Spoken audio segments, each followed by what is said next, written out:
களங்கம் இப்புலகம் கழிப்புறமை விளங்கையன் உள்ளே விளங்குமை பொருளே மூவிரு நிலையின் முடிவது முடிவே ஓவர விளங்கும் பொறுமைமை பொருளே எடுநிலை இசையே இன்புருகாகி வழுநிலை நீக்கி வயங்குமை பொருள். அலட்டாருங்க.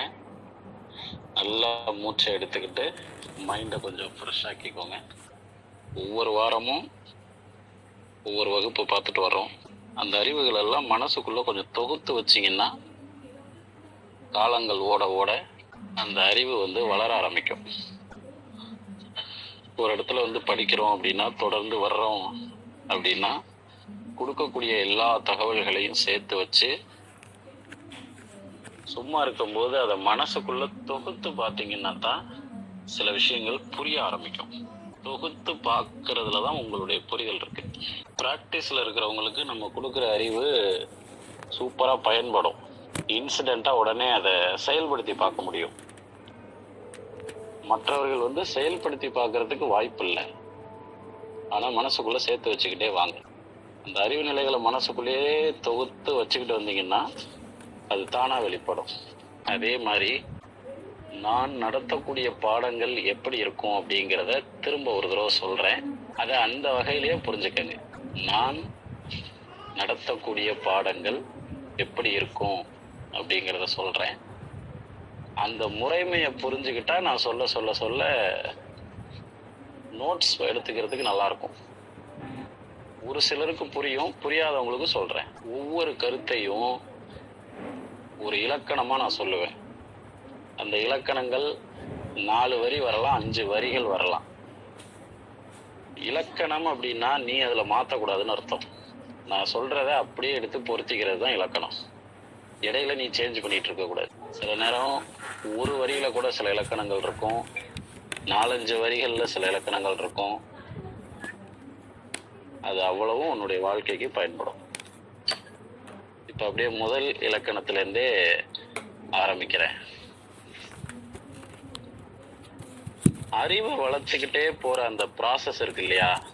இப்போ வாரம் வகுப்புக்கு வர்றீங்க, அட்டன் பண்ணுறீங்க, சில தகவல்கள் தெரியுது. இது அறிவு வளர்த்துக்கிட்டே போகிறதுக்கான பாதை. ஒரு கட்டம் உங்களுக்கு வரும். இந்த அறிவு எங்கேயுமே உங்களுக்கு சில இடங்களில் பயன்படாது. எப்போ அப்படின்னா ஆரம்ப காலங்களில். இப்போ நீங்கள் சேர்த்து வைக்கிற அறிவு உங்களுக்கு பயன்படாது.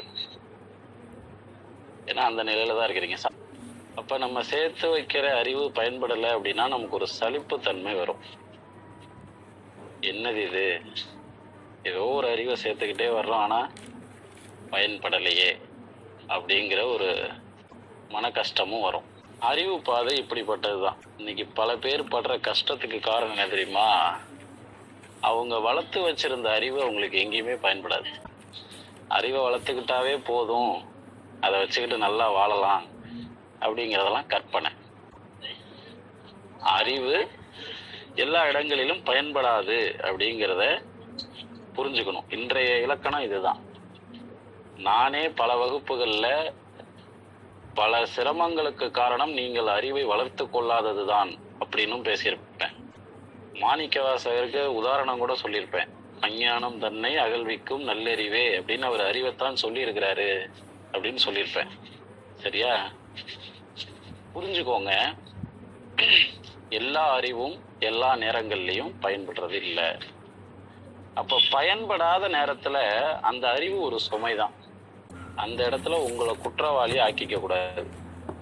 நம்ம தான் இந்த அறிவை பயன்படுத்தலை அப்படின்னு குற்றவாளியா நீங்க உங்களை நினைச்சுக்க கூடாது. அப்ப இந்த பயணத்துல சோர்வு வரும்போது நம்ம என்ன பண்ணலாம் அப்படின்னா, நம்ம வகுப்புகள்ல பேசுறோம். ஒரு நோய் வருவதற்கு ஏகப்பட்ட காரணங்கள் இருக்கு. அந்த காரணங்கள் எல்லாம் தெரிஞ்சுக்கிறோம் இல்லையா? அது அறிவுதான். அந்த நோய் எப்படியெல்லாம் அடுத்தடுத்த உறுப்புகளுக்கு பரவுது அப்படின்னு நம்ம தெரிஞ்சுக்கிறோம் இல்லையா? அது அறிவுதான். அதை தீர்க்கறதுக்கான வழி என்னன்னு சில விஷயங்களை சொல்றோம் இல்லையா? அது அறிவுதான். ஆனா இந்த 3 நிலை அறிவுகளும் உங்களுக்கு பயன்படாமலும் போகும். எங்கேயுமே உங்களால சாதிக்க முடியாது. காரணம் என்னன்னா, நீங்க அறிவை மட்டுமே நம்பினதுதான் அங்க பிழை. காரணங்களை தெரிஞ்சுக்கிட்டா சரி பண்ணிட முடியும்னு நீங்க நினைச்சீங்க இல்லையா, அதுதான் பிழை.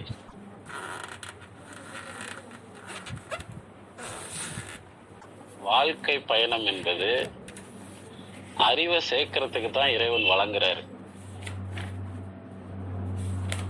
ஒவ்வொரு நாளும் உங்களுக்கு ஏதோ ஒரு அறிவு நிலைகள் கண்டிப்பா வளர்ந்துக்கிட்டு தான் இருக்கு.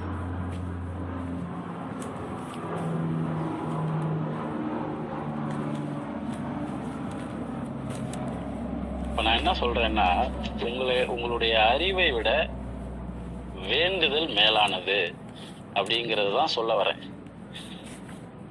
நீங்க கற்ற அறிவுகளை எல்லாத்தையும் ஒரே தொகுப்பாக்குற இடம்னு ஒண்ணு இருக்கும்ல, அந்த இடத்தை பத்தி தான் இப்ப நான் பேசுறேன். நான் சொல்ல வர்றதனுடைய சுருக்கம் என்னன்னா, நீ கற்ற அறிவு உனக்கு எங்க பயன்படலையோ அந்த இடத்துல நீங்க கற்ற அறிவு பயன்படாம போகும்போது அந்த அறிவை நொந்துக்க தேவையில்லை. அறிவை விட மேலானது ஒண்ணு இருக்கு, அதை தேடணும். அது என்னன்னு சொல்லி கொடுக்குறேன். அந்த அறிவை நொந்துக்க கூடாது. என்னைக்குமே கற்ற அறிவு வீண் போகாது. உனக்கு பயன்படலானாலும் அடுத்தவங்களுக்கு பயன்படும். அறிவை சுமையா கருதும் பொழுது ரொம்ப நொந்துக்க கூடாது. அந்த அறிவு பயன்படலையேன்னு அதை பாரமாக்கிக்க கூடாது. உனக்கு பயன்படலைன்னாலும் அது சில இடங்கள்ல வேற ஒருத்தவங்களுக்கு பயன்படும். மனிதர்கள்ல நான் நிறைய பேரை பார்க்கிறேன். கற்ற அறிவை அவங்க பயன்படுத்தணும்னா கூட, அந்த அறிவு அவங்களுக்கு பயன்படணும்னா கூட அதுல அவங்களுக்கு ஒரு நல்ல நேரம் இருக்கணும். அந்த நல்ல நேரம் இல்லைன்னா நீ கத்துக்கிற அறிவு எல்லாமே சுமையாகவும் கூடும். ஆக நீ கற்ற அறிவு பொய்ன்னு ஆயிடாது. நிறைய பேர் என்ன நிலைக்கு தெரியுமா வருவாங்க, வைத்தியம்னு இல்லை, பொதுவா ஏதாவது ஒரு பாடத்தை கத்துக்குவாங்க, நிறைய கத்துக்குவாங்க. அது அவங்க வாழ்க்கையில பயன்படலைங்கும் போது கற்ற அறிவு மேல அவங்களுக்கு இருக்கிற நம்பிக்கை போயிடும். கற்றுக்கொண்டதெல்லாம் பொய்யோங்கிற நிலைமைக்கு வந்துருவாங்க. இல்லைன்னா அதெல்லாம் வெறுக்கிற நிலைமைக்கு வந்துருவாங்க. இப்ப அதெல்லாம் கடந்து போறது எப்படி அப்படின்னா,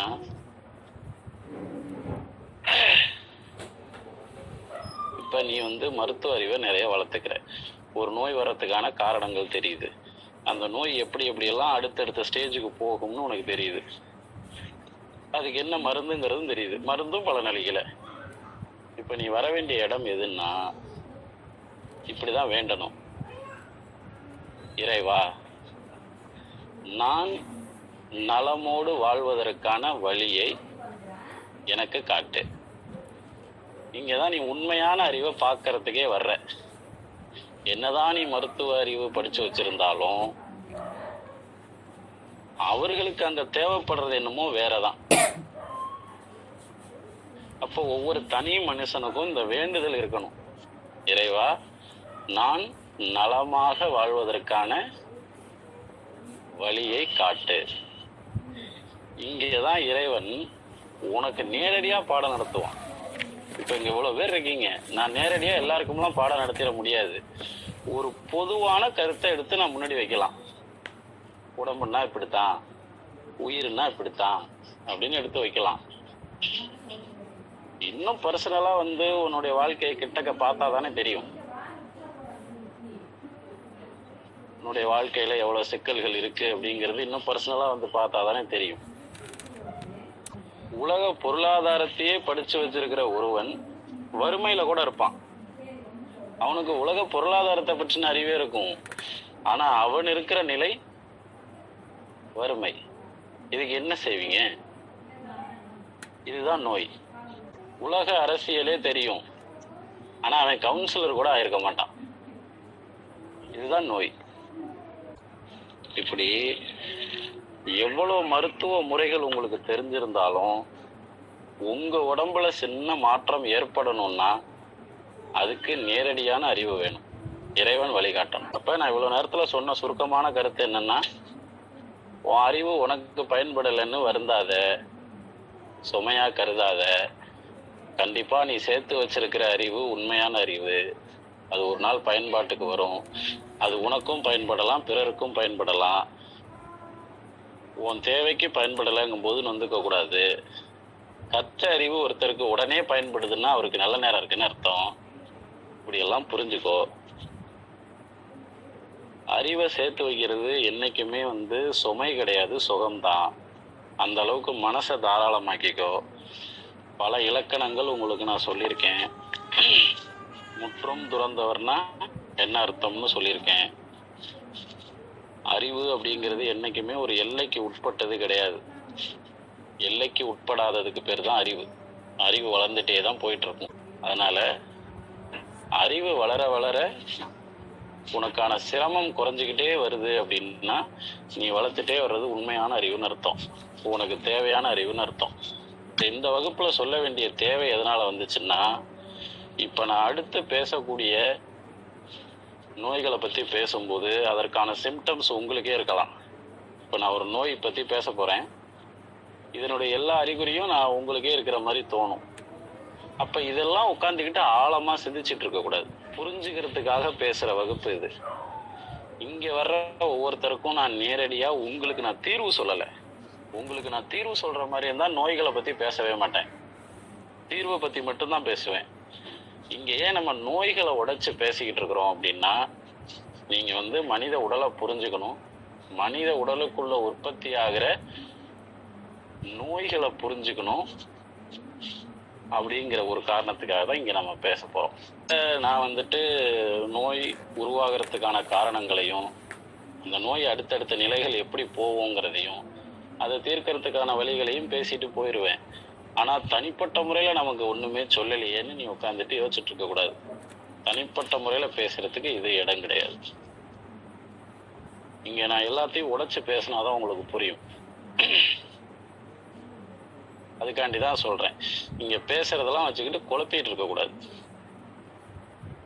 இவ்வளோ விவகாரங்கள் இருக்கு போலயே, இவ்வளோ பாதிப்புகள் வரும் போலயே அப்படின்னு நீங்க நினைச்சிட்டு இருக்க கூடாது. இது அதற்கான இடம் இல்லை. அப்படி திங்க் பண்ற ஆளுக்கு இங்க வகுப்புல இடம் கிடையாது. நான் ஒரு மனிதர், நீ எந்த வகையில என்கிட்ட வரையோ தீர்வு எடுத்துக்கலாம். நமக்கு தீர்வு மட்டும்தான்னா தனியா பாத்தரணும். நம்ம அவர்கிட்ட போறோம்னா அவர் நமக்கான தீர்வுகளை மட்டும் சொன்னா போதும் அப்படின்னா தனியா தான் மீட் பண்ணணும். வகுப்பு அப்படிங்கிறது எல்லாத்தையும் உடைச்சு பேசுறதுக்கான இடம். அங்க யாருக்குமே இடம் கிடையாது. மண்டையில பதிய வச்சுக்கோ, வார்த்தையை மறந்துடக்கூடாது, மந்திரத்தை மறந்துடக்கூடாது. இறைவா, நான் நலமாக இருப்பதற்கான வழியை காட்டு. நீ எவ்வளவு பெரிய மருத்துவ அறிவை வளர்த்து வச்சிருந்தாலும் உனக்கும் கதி அதுதான். அப்படிதான் கேட்கணும். நம்ம தெரிஞ்சு வச்சிருக்கிறத மட்டுமே வச்சுக்கிட்டு நம்ம உடலை நல்லா வச்சுக்குவோம் அப்படின்னு நீ நினைச்சீன்னா அது அகந்தை. ஒரு நோய் உருவாகிறதுக்கு எண்ணில் அடங்காத காரணங்கள் இருக்கு. ஒரே ஒரு நோய் உருவாகிறதுக்கு காரணத்தை மட்டும் எடுத்தீங்கன்னா நீ 10,000 காரணம் எடுக்கலாம். ஆனா மருத்துவர்களுக்கு தெரிஞ்சது என்னவோ ஒரு 20 காரணம் தான். இந்த நோய் எதனால் உருவாச்சு அப்படின்னா எல்லா மருத்துவர்களும் சேர்ந்தாப்புல சொல்லுவாங்க ஒரு 20 காரணத்தை. ஆனா அந்த 20 காரணம் மட்டுமே இல்லைங்கிற நான். அப்படி இருக்கிற பட்சத்துல இறைவனுடைய அணுகுமுறையை நீ எப்படி அளந்துருவ நீ? ஆனா அதுக்காக மருத்துவம் பயிலுகின்ற உங்களை திறந்து விட்டுற முடியாது. நிறைய காரணத்தினால வியாதி வரும்பா, நீங்க போய் வைத்தியம் பாருங்கன்னா உங்களுக்கு ஒண்ணுமே புரியாது. மேஜரா ஒரு 20 காரணம் இருக்கு. அது உனக்கு தெரிஞ்சிருந்தா மட்டும்தான் நீ மருத்துவம் பார்க்க தகுதி.